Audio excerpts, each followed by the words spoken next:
Eləyək, okey? Cümləmiz nədir? Mənim axşam yeməyindən əvvəl ev tapşırığını bitirmək üçün kifayət qədər vaxtım yoxdur. Olduqca uzun cümlə görsənir, düzdür? Aha, bu cümlə həm də A2 səviyyəsində sayılır. Qətiyyən A1 səviyyəsində və yaxud B1 səviyyəsində sayılmır. A2 səviyyəsi üçün A1 səviyyəsi üçün çox uzundur, B1 səviyyəsi üçün də çox asandır. Yəni sözlər çox asandır, düzdür? Aha, cümləmizə belə başlayaq. Bax, deyir, əgər cümlədə var və yaxud yoxdur sözün görürsənsə, məsəl üçün, kiminsə nə isə var və yaxud nə isə yoxdursa, onları həmişə bir yerdə işlədirik. Aydındır? İndi burada mənim yoxdur deyir. Biz burada I have no deyəcəyik. Yəni, I don't have da deyə bilərik, I haven't got da deyə bilərik. Amma ən asandır, ən sadəsi I have no'dur. Okay? I have no nə deməkdir? Mənim yoxdur. Aydındır? Başa düşdün, Ömər? Mən I have no. I have no, mənim yoxdur. Daha sonra baxırıq, bunun nəyi yoxdur? Vaxtı yoxdur. Aha, I have vaxtı yoxdur, yoxsa kifayət qədər vaxtı yoxdur?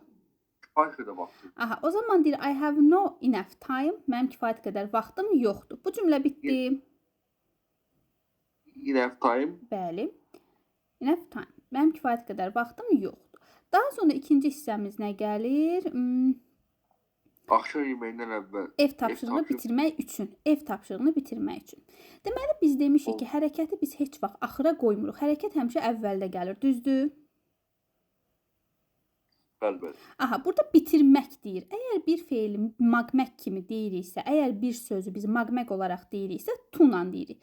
Finish bitirir, to finish bitirmək. Burada da bitirir deyir, yoxsa bitirmək deyir? Bitirmək. Ona görə deyirik to finish, bitirmək. Nəyi? Ev tapşırığı. My homework before dinner. Axşam yeməyindən əvvəl. Aydındır?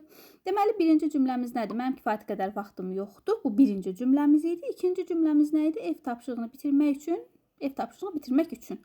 Və biz cümləyə niyə davamı to finish-lə başladıq? Çünki biz demişik ki, ingilis dilində heç vaxt hərəkəti axıra qoymuruq. Yaxşı? Aydındır? Aydındır. Nəyi başa düşmədin?